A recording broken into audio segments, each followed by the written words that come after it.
Hello, I'm Stephen Koprins, Managing Partner of Koprins Law LLC. Today I want to briefly discuss a new bill that's designed to require, quote, transparency in small business goaling. There has been a new bill recently introduced in the U.S. House of Representatives, and this bill would require the SBA to count contracts performed overseas when calculating the government's achievements of its small business goals.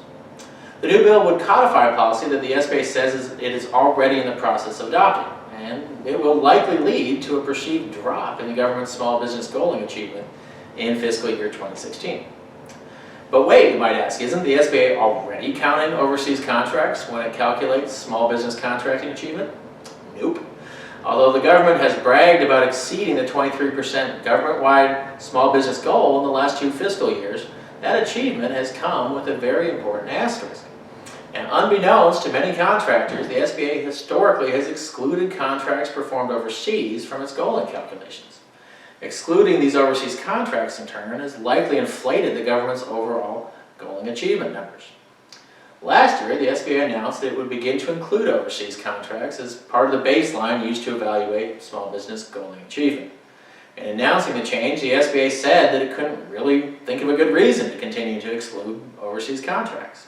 This, of course, begs the question of why those contracts were excluded in the first place. And in its announcement, the SBA also predicted that the overall goaling achievement could drop by as much as 2 percentage points as a result of this change.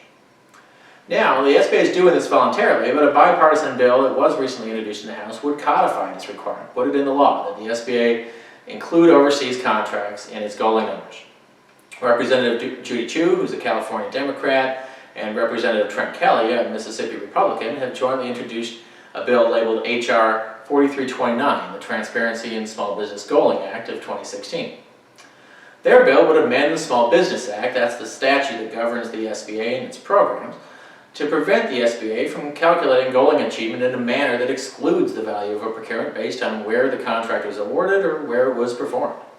The Transparency in Small Business Goaling Act is the sort of simple but effective legislation that could find its way into the next National Defense Authorization Act if it's not passed as an independent standalone bill. Now, in the meantime, it's good news that the SBA, on its own initiative, intends to discontinue the practice of excluding overseas contracts. After all, if the government's going to brag about meeting its small business goals, it ought to do so based on the full picture.